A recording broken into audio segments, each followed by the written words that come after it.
마태복음 15장 1절에서 11절까지의 말씀 보겠습니다.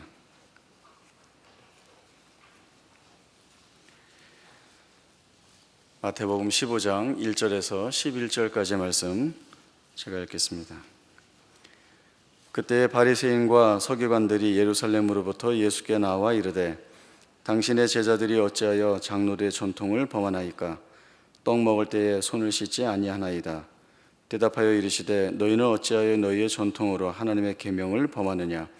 하나님이 이르셨으되 내 부모를 공경하라 하시고 또 아버지나 어머니를 비방하는 자는 반드시 죽임을 당하리라 하셨거늘 너희는 이르되 누구든지 아버지에게나 어머니에게 말하기를 내가 드려 유익하게 할 것이 하나님께 드림이 되었다고 하기만 하면 그 부모를 공경할 것이 없다 하여 너희의 전통으로 하나님의 말씀을 폐하는도다. 외식하는 자들아, 이사야가 너희에 관하여 잘 예언하였도다. 일러스되 이 백성이 입술로는 나를 공경하되 마음은 내게서 멀도다. 사람의 계명으로 교훈을 삼아 가르치니 나를 헛되이 경배하는도다 하였느니라 하시고 무리를 불러 이르시되 듣고 깨달으라. 입으로 들어가는 것이 사람을 더럽게 하는 것이 아니라 입에서 나오는 그것이 사람을 더럽게 하는 것이니라. 아멘.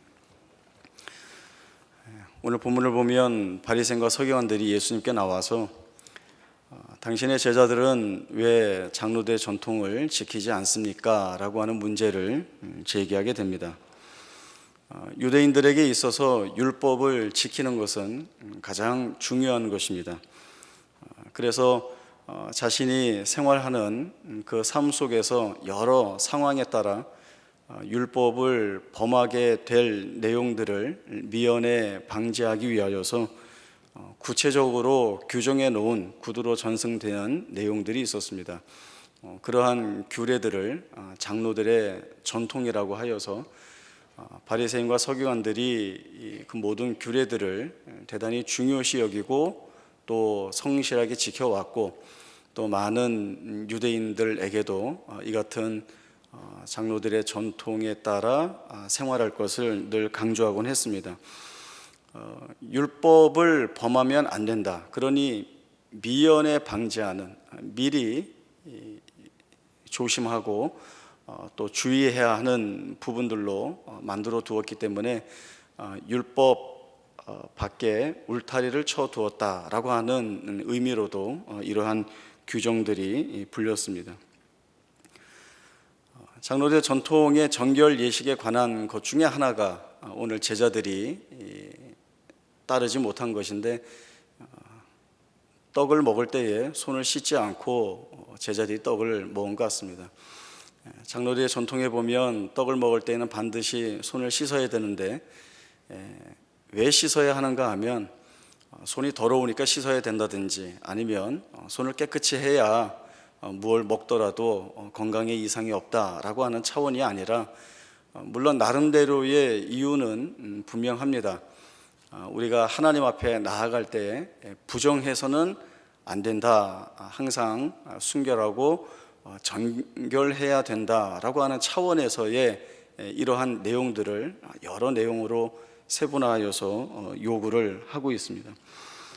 그러나 예수님은 바리새인들과 서기관들이 율법이 지니고 있는 그 진정한 목적 또 그 목적을 훼손하지 않고 그 목적에 합당한 이해를 가지고 지금 이 장로들의 전통에 관한 규례에 관한 내용들을 말하고 있는가라고 하는 부분을 꿰뚫어 보시는데 그렇지 않다라고 하는 것입니다. 이들은 장로들의 전통의 규례들을 다 만들어 놓고 이것들을 다 지켜나가면 우리가 거룩하게 되고 의롭게 되고 정결하게 된다라고 하는 기대를 가지고 있지만 이들이 가지고 있는 의식에 저 밑으로 쫓아 들어가면 그것은 결국 자기 의의를 드러내고자 하는 일에 이 일들을 끌어다 쓰는 도구로 밖에는 생각지 않는 부분들이 분명하게 있는 것입니다. 율법에 근거하여서 정한 것이라고 한다면 율법이 지니고 있는 목적 무엇보다도 하나님을 경외하며 예배하고 또 그 하나님의 말씀에 순종하여 감으로 인하여서 하나님의 백성으로서 거룩하고 의롭게 되어져 가는 이 부분을 제일 중요하게 여겨야 되는데 여기에서 하나님은 빠져버리고 오히려 자신들만이 가장 중요한 주체로 드러나게 되는 것은 잘못되었다라고 하는 것이죠. 예수님은 바리새인들의 이 같은 모습들을 바라보면서 너희의 행위가 하나님의 계명을 범하는 심각한 불순종의 이유가 아닌가라고 질타하고 계십니다. 예수님은 한 예로 부모 공경에 관한 말씀을 주십니다. 하나님은 율법에서 내 부모를 공경하라 라고 하는 명령을 주십니다.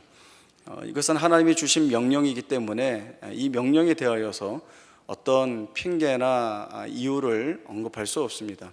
더군다나 아버지나 어머니를 비방하는 자는 반드시 죽임을 당할 것이다 라고 하는 엄중한 명령까지 더해졌기 때문에 이 계명의 말씀을 지키는 것은 그 무엇보다 중요하다고 생각을 해야 합니다. 그러나 실제적으로 이 계명과 이 명령을 쫓아야 하는 사람들의 입장에서 보면 그러지 못할 상황들이 있겠다 싶은 거죠. 분명히 계명에는, 하나님의 명령에는 부모를 공경하라라는 말씀이 주어졌지만 자신들이 이를 순종하고 또 이행하지 못할 부분들이 있어서 그렇게 되면 하나님의 계명을 범하는 것이기 때문에 이 부담스러운 명령을 빠져나갈 수 있는 규례들을 하나 만들어 둔 것이죠.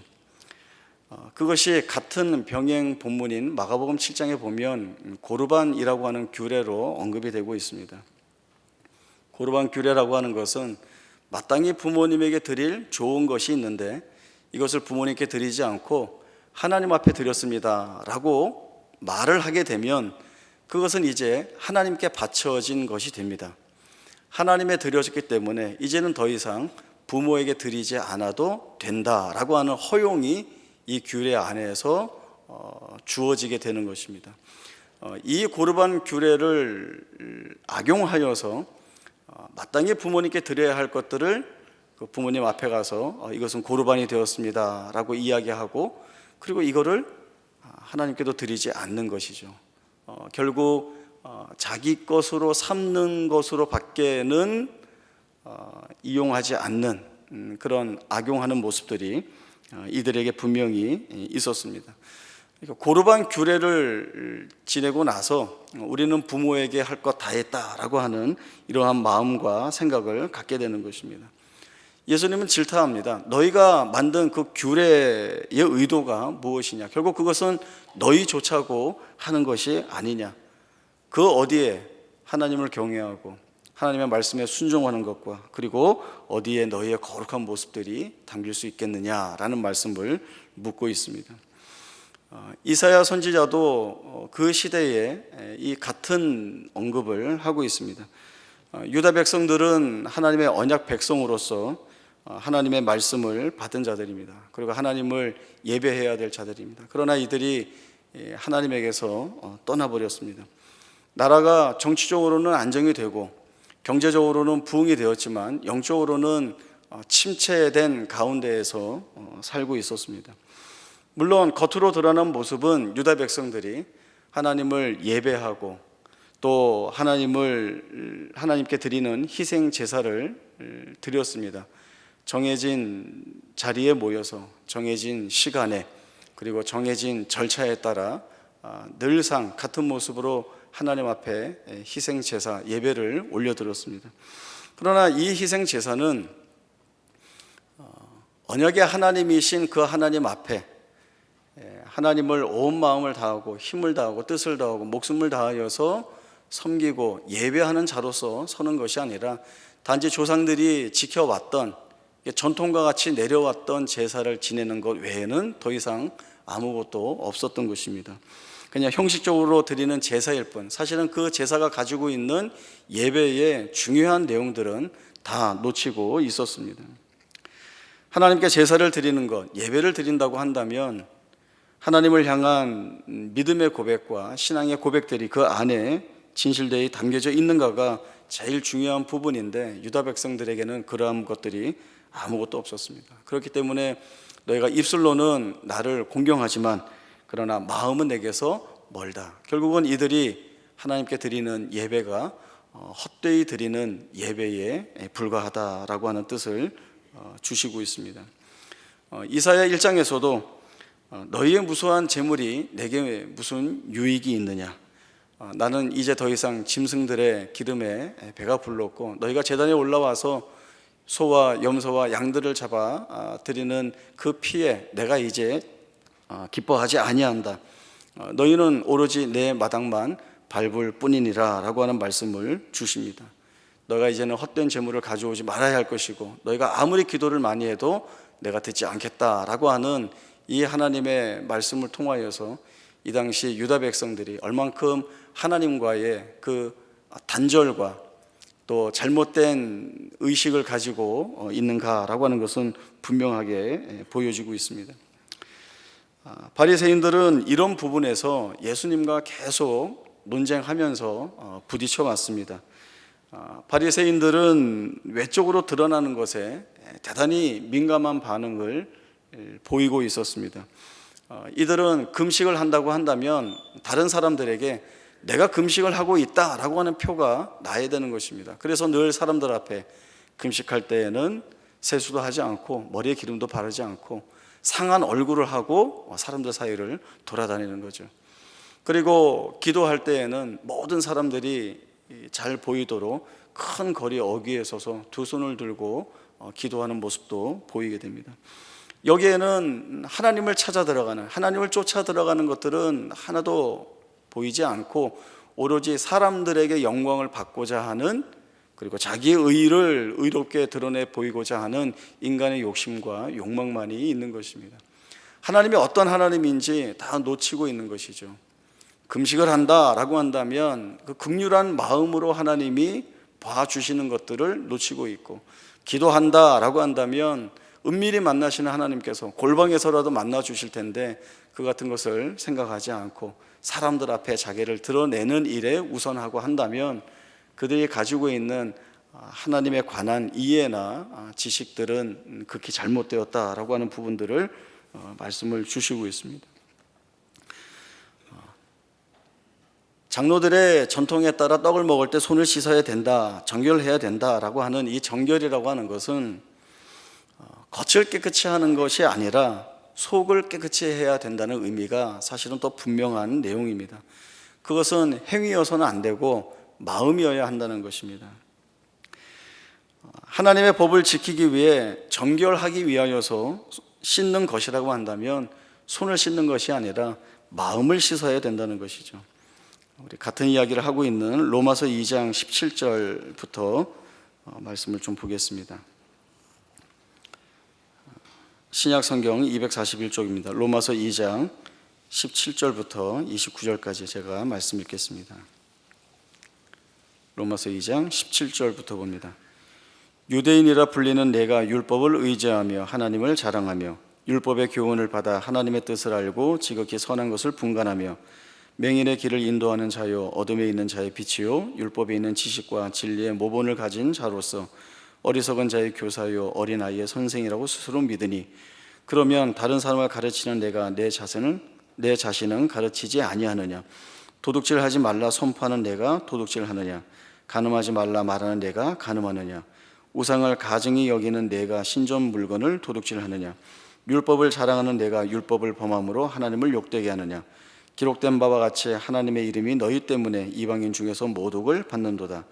내가 율법을 행하면 할례가 유익하나 만일 율법을 범하면 내 할례는 무할례가 되느니라.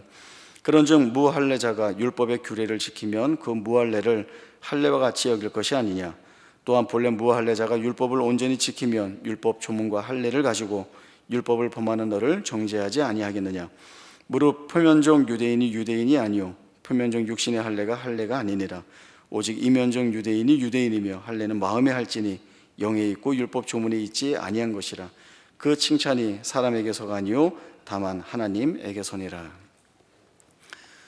사도 바울은 유대인들이 그 할례를 언약 백성이 되는 중요한 조건으로 삼고 있지만 몸에다 하는 할례가 언약 백성의 자격을 자연적으로 주는 것은 아니라는 점을 밝히고 있습니다. 진정한 하나님의 백성으로서의 조건이라고 한다면 몸에 하는 할례의 표시가 아니라 마음의 할례를 행해야 된다는 것, 즉 온 마음을 다하여서 진정으로 그 하나님 앞에 겸손히 무릎을 꿇고 그 하나님 말씀에 순종하는 것이야말로 마음에 하는 할례로서 하나님의 백성의 표가 되는 것입니다. 오래전 일이기는 하는데 한 번은 제가 목욕을 하기 위해서 사우나에 간 적이 있습니다. 거기서 이제 이상한 분을 한 분 만나게 되었습니다. 왜 이상한가 하면 이분이 그 안에서 이제 막 운동을 하시는 거예요. 운동하는 거는 뭐 이해할 수 있죠. 이제 뜨거운 물에 몸을 담그면 이렇게 이완이 되니까 뭐 몸도 풀고 이렇게 운동을 가볍게 할 수 있는데 너무 시끄럽게 하는 겁니다. 손뼉도 막 세게 치고 막 고함도 막 질러가면서 막 으쌰으쌰 하면서 너무 시끄럽게 부르는데 그 주변에는 모든 사람들이 찡그리고 싫어하는데 아랑곳하지 않고 혼자 열심히 하는 겁니다. 저도 이제 보다 못 보게 있어서 이제 저는 그 스팀 사우나 안으로 도망을 들어갔는데 얼마 안 돼서 또 거기 또 뒤따라 들어와갔더라고요. 뒤따라와서 그 좁은 공간에 가운데 이렇게 가부좌를 하고 턱하니 앉는 겁니다. 그래서 뭘 하려고 그러나 이렇게 봤더니 두 손을 모으더니 하늘에 계신 우리 아버지여 이름이 거룩히 여김을 받으시오. 주기도문을 막 외우시는 거예요. 이게 뭔가 하다가 차라리 입구를 나 혼자 본 게 낫다. 저 밖에서 했으면은 사람들이 보고 뭐라고 했을까. 하나님 저 혼자 보게 하셔서 감사합니다. 이제 그러고 나왔는데요. 아직까지도 그분이 왜 거기서 주기도문을 외웠는지 잘 모르겠습니다. 목욕을 거의 끝마칠 때가 돼서 하신 건지 아니면 교회 다니는 게 너무 자랑스러워서 이렇게 자랑하시려고 이렇게 드러내시려고 하신 건지 아직 답을 찾지 못했습니다. 바리새인들이 주장하는 그 정결에 관한 말에 대하여서 예수님이 오늘 마태복음 15장 11절에 그 말씀을 주셨습니다. 입으로 들어가는 것이 사람을 더럽게 하는 것이 아니라 입에서 나오는 그것이 사람을 더럽게 한다라고 하는 것입니다. 베드로가 그 뜻이 무엇인가 물을 때에 예수님이 그 말씀을 풀어주십니다. 마태복음 15장 15절부터 20절까지 말씀 제가 한번 읽어보겠습니다. 베드로가 대답하여 이르되 이 비유를 우리에게 설명하여 주옵소서. 예수께서 이르시되 너희도 아직까지 깨달음이 없느냐? 입으로 들어가는 모든 것은 배로 들어가서 뒤로 내버려지는 줄 알지 못하느냐? 입에서 나오는 것들은 마음에서 나오나니 이것이야말로 사람을 더럽게 하느니라.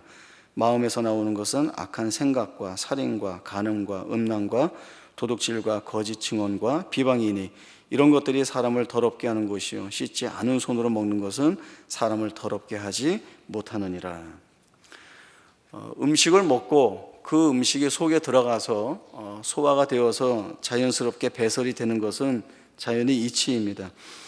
그것이 그 사람이 하나님에 대하여 어떠하느냐에 대한 판단 기준은 전혀 되지 않습니다. 만약 더러운 것, 부정이라고 하는 문제를 이들이 얘기하고 있는 정말 그 참다운 정결의 문제라고 한다면 요즘 같은 때에는 이 부분은 더더욱 어렵고 옴짝달싹 할 수 없을 것입니다. 왜냐하면 저희가 지금 살고 있는 시대가 초미세먼지 시대인데 아무리 손을 깨끗이 씻어도 아무리 세정대로 닦아도 아주 완전하게 깨끗이 닦지 못하는 그때에 또 닦고 나서 조금이라도 뭘 하려고 하면 먼지에 다 노출이 되어 있는데 어디에 깨끗함이 있고 어디에 순전함이 있겠는가라고 하는 것입니다. 문제는 겉이 아니라 입을 통하여 나오는 마음의 내용들이 어떠한가라고 하는 것에 예수님이 주목을 하고 있습니다. 마음은 그 사람이 어떠한지를 분명히 드러냅니다. 마음에서 악한 생각과 살인과 간음과 음란과 도둑질하는 것과 또 거짓 증언과 비방이 나온다고 한다면 이것이 사람을 더럽게 하여서 그에게서 나오는 것이다 라고 하는 것이지, 씻지 않은 손으로 무엇을 먹었다고 해서 그 사람이 부정하게 되어서 하나님 앞에 하나님의 사람으로 써의 자격을 갖지 못한다라고 하는 것은 틀리다라고 하는 말씀을 주십니다. 이들도 그렇지만 우리도 이런 부분에 대하여서 자꾸 속습니다. 겉으로 드러나는 것이 보란 듯이 보여야 그것이 제일 합당하고 맞는 것이고 또 완성이라고 생각을 갖습니다. 전혀 그렇지 않죠. 제가 운동을 하는데 그 운동이 이제 도복을 입고 하는 운동입니다. 이제 유도 같이 비슷한 도복을 입고 하는데요. 도복 종류가 대단히 많이 있습니다. 가격으로 치면 싼 거에서부터 대단히 비싼 거까지 있고, 또 무늬로 치면 아무 무늬가 없는 데에서부터 아주 수없이 많은 현란한 무늬가 들어가 있는 것들이 또 많이 있습니다. 옷감 재질도 다 다르고요. 도장에 가서 이 운동을 배울 때 제일 중요한 게 두 가지가 있습니다. 첫 번째는 돈을 내고 레슨을 받아야 된다라고 하는 것입니다. 요즘은 그 인터넷 스마트폰이 발달이 되어서 이렇게 인터넷 스마트폰만 잘 검색을 해도 이 무술에 대한 여러 가지 그 강의나 내용들이 대단히 많이 나와 있습니다. 그러나 그건 한계가 있거든요. 직접 도장에 가서 실력이 있는 사범에게 도장비를 내고 그리고 기술을 직접 배워야 됩니다. 몸과 몸이 부딪히면서 열심히 땀을 흘리면서 배워야 됩니다. 그 두 번째 중요한 것은 꾸준히 해야 된다는 겁니다. 성실하게 빠지지 않고 열심히 해야 점점 더 이렇게 실력이 좋아지고, 그 실력이 좋아지는 거에 따라 이 띠 색깔도 이제 바뀌어 가게 됩니다. 사실은 저도 좀 그런 부분이 없지 않아 있긴 하는데, 저는 아직 완전히 그 배우지 않았어도 무엇을 시작할 때 세팅을 잘 하고 시작하고 싶은 마음이 좀 있습니다. 사실 오늘 말씀 보면 제가 겉으로 드러나는 걸 굉장히 좀 좋아하는 타입이긴 한데, 만약에 이러한 성향이 저한테 계속 있었다고 한다면 처음 운동을 배우러 갈 때 아마 저는 한 30-40만 원짜리 도복을 사고 아마 또 그렇게 갔을 겁니다. 이제 이 안에 입는 래시가드 같은 것들도 굉장히 비싼 게 많은데 아마 그런 거를 입고 가지 않았을까 싶습니다. 근데 간혹 보면 그런 사람들이 있어요. 이제 막 운동을 시작하는 사람인데 제일 좋은 곳으로 다 입고 이렇게 폼을 잡고 나타납니다. 그 은연중에 이렇게 실력 있어 보이냐 이제 이런 식으로 나타나는데, 이렇게 좀 한 사람들 눈에는 어떻게 보이면 와, 잘 차려입은 초보구나, 이제 그런 생각들이 분명히 들죠. 왜냐하면 이렇게 붙잡고 한번 해보면 이게 초짜구나 이런 걸 다 알게 되거든요. 그 실력은 어떻게 늘려야 되는가 하면 많이 해야 되는 겁니다. 저희 그 사모님도 뭐라고 얘기를 하시는가 하면 실력은 출석 시간과 같습니다. 그렇게 이야기를 하고, 또 도장에 누가 오래 있느냐에 따라 이 실력 차이가 분명히 납니다라고 하는 이야기를 주고 있습니다. 실력을 늘리기 위해선 배워야죠. 땀을 흘려야죠. 애를 써야죠. 힘을 내야죠. 이런 중요한 내용들은 없이 겉에만 치장을 했다고 해서 자연적으로 실력이 늘어나지는 분명히 안 되는 것입니다. 우리는 자꾸 이 외적인 것에 신경을 많이 쓰게 됩니다. 그래야 잘해 보이는 것 같고, 그리고 자기 만족이 있습니다. 그러나 하나님의 말씀에 순종하는 일에서 가장 중요한 것은 우리가 하나님 앞에 드려지는 것이다라고 한다면 하나님께서 우리의 있는 모습 그대로 받아주신다는 것이 전제되어 있기 때문에, 우리가 일부러 우리의 겉을 화려하게 하거나 우리가 생각하는 조건들을 채워서 하나님 앞에 가야 하나님이 받아주신다라고 하는 생각들은 잘못된 것입니다. 하나님은 우리를 이미 받아주시기로 열어놓으셨기 때문에 우리가 어떠한 모습이든지와 상관없이 하나님 앞에 나아가면 하나님이 우리를 기꺼이 받아주시고 하나님의 그 한없는 은혜를 우리에게 부어주시는 것입니다. 이사야에서도 말씀하였지만 하나님께서 너희가 아무리 수없이 많은 소와 양과 염소를 가지고 와서 제단에서 불태워서 내게 흠양하라고 제사를 하지만 그 안에 너희가 내게 대하여 가지고 있는 마음이 담겨져 있지 않았다고 한다면 그것은 다 헛된 제물에 지나지 않는다라고 하는 분명한 말씀을 주셨고, 가난하지만 하나님 앞에 드리는 그 헌금의 마음을 가지고 그 가난한 과부가 2렙돈을 헌금함에 드렸을 때 예수님은 그 누구보다도 하나님께 자신의 모든 것을 바쳤다라고 하는 말씀을 주시고 있는 것입니다. 바리새인과 서기관들은 장로들의 전통을 통하여서, 이러한 규정과 규례를 통하여서 내가 무엇을 하고 내가 무엇을 채우고 내가 무엇을 준비하여야 하나님이 받아주신다라고 하는 그러한 잘못된 생각을 가지고 있었지만, 하나님은 이들이 생각하는 것과는 전혀 다른 차원과 다른 방향에서 더 풍성하신 하나님으로, 더 넓으신 하나님으로, 우리가 아무리 부족하고 잘 못하고 더럽고 준비된 것이 없어 보여도 하나님 앞에 나가서 상한 심령으로 은혜를 구하면 기꺼이 받아주시고 그 누구보다도 가장 정결한 존재로 우리를 안아주신다는 것이 바로 주님이 오늘 우리에게 주시는 말씀입니다. 오늘 이러한 말씀들을 통하여서 우리가 하나님 앞에 나아갈 때 무엇을 가지고 나아갈까? 내가 하나님 앞에 쏟아놓는 내 고백은 어떠해야 되는가?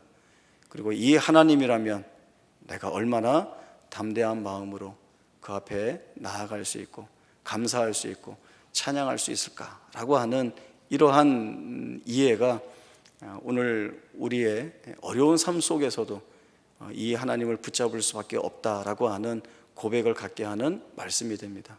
오늘 이 말씀 통하여서 더욱 또 하나님의 풍성한 은혜를 맛보는 저희 모두가 될 수 있기를 바랍니다. 기도하겠습니다.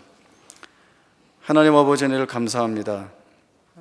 무엇을 갖추어야, 또 하나님이 좋아하실 만한 조건을 채워야 하나님 앞에 나아갈 수 있지 않을까라고 하는 생각하는 것은 어리석은 것이고 하나님이 원하시고 기뻐하시는 것이 아닙니다.